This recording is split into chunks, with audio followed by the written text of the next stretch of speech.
തിരുവചന സന്ദേശങ്ങൾ ശ്രവിക്കുന്നതിനായി ഭാഗ്യവചനധാര ഇന്ന് തന്നെ സബ്സ്ക്രൈബ് ചെയ്യുക.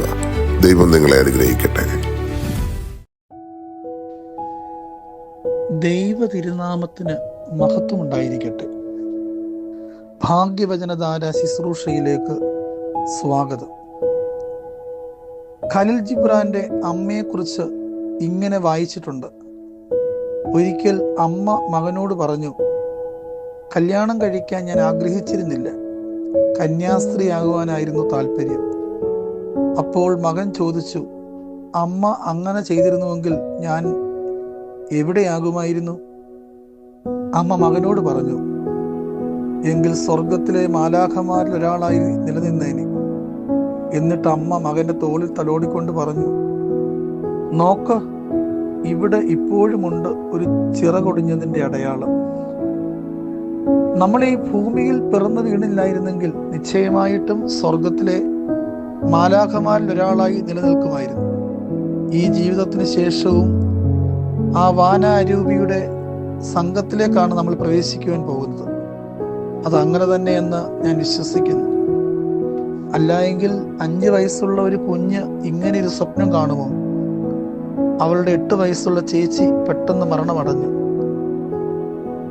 ആ ദിവസങ്ങളിൽ ഒന്നിൽ കൈവരിയില്ലാത്ത ഒരു നൂൽപ്പാലത്തിലൂടെ ആ കുട്ടി നൃത്തം ചവിട്ടി നടക്കുന്നതായിട്ടാണ് അനുജത്തിക്കുട്ടി സ്വപ്നം കാണുന്നത്. അതുകൊണ്ട് അമ്പരന്ന് നിന്ന അവളുടെ ചേച്ചി പറഞ്ഞു, പേടിക്കേണ്ട, ഞാനിപ്പോൾ മാലാഖയാണ്, അതുകൊണ്ട് താഴെ വീഴില്ല. ഏതായാലും 5 വയസ്സുകാരി അങ്ങനെ ഒരു കഥ മെനഞ്ഞെടുക്കുവാൻ സാധ്യതയില്ലല്ലോ, കാരണം അതെന്റെ ചേച്ചിയാണ്. കുഞ്ഞുങ്ങളെ കബളിപ്പിക്കാൻ എന്ന മട്ടിലാണ് മാലാഖ എന്ന പദം പലപ്പോഴും നമ്മൾ ഉപയോഗിക്കുന്നത്. നല്ല കുഞ്ഞായിരുന്നാൽ മാലാഖ കൂടെ കിടന്നുറങ്ങും എന്നൊക്കെ നമ്മൾ ചുമ്മാ അവരോട് പറയും. അത്രമേൽ നിഷ്കളങ്കരായതുകൊണ്ട് കുഞ്ഞുങ്ങൾ അത് അതേപടി വിശ്വസിക്കുന്നു. കണ്ടില്ലേ, മാലാഖ വരുന്നതോർത്ത് അവർ അവരുടെ കുഞ്ഞു ശാഠ്യങ്ങൾ പലതും ഉപേക്ഷിച്ച് രാത്രി മാലാഖയ്ക്ക് കിടക്കാനുള്ള സ്ഥലം ഒഴിവാക്കിയിട്ട് അവർ കിടന്നുറങ്ങുന്നത്. വെളുപ്പിനെ എഴുന്നേൽക്കുമ്പോൾ മാലാഖ എൻ്റെ കൂടെ കിടന്നെന്നും വെളുപ്പിന് കൊട്ടി എഴുന്നേൽപ്പിച്ചു എന്നൊക്കെ പറയുമ്പോൾ നമ്മൾ അമ്പരക്കുകയാണ്.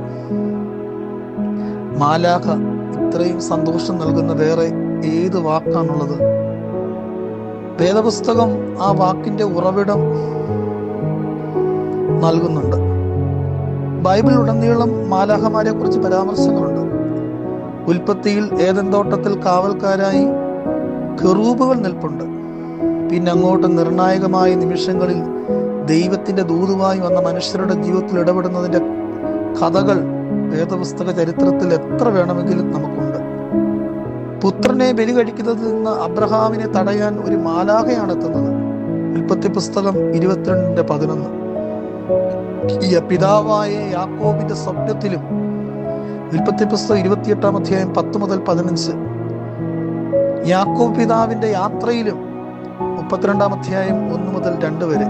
ഇവിടെയെല്ലാം മാലാഖമാരുടെ നിറസാന്നിധ്യമുണ്ട്. അപ്പോക്രിഫൽ പുസ്തകമായ തോബിത്തിന്റെ പുസ്തകം തന്നെ ഒരു മാലാഖയുടെ ഇടപെടലിന്റെ കഥയാണ്. റഫായേൽ മാലാഖ നീതിയോടെ ജീവിച്ചിട്ടും കുറച്ചധികം ഗാർഹിക പ്രതിസന്ധികളിലൂടെ കടന്നു പോകുന്ന നീതിമാനായ തോബിതിന്റെ അയാളുടെ ബന്ധുവായ റഘുവേലിന്റെയും കുടുംബങ്ങൾ. തോബിതിന് കാഴ്ച നഷ്ടപ്പെട്ടു. റഘുവേലിന്റെ മകൾ സാറയ്ക്ക് കുടുംബജീവിതം അസാധ്യമെന്ന മട്ടിലാണ് കാര്യങ്ങൾ.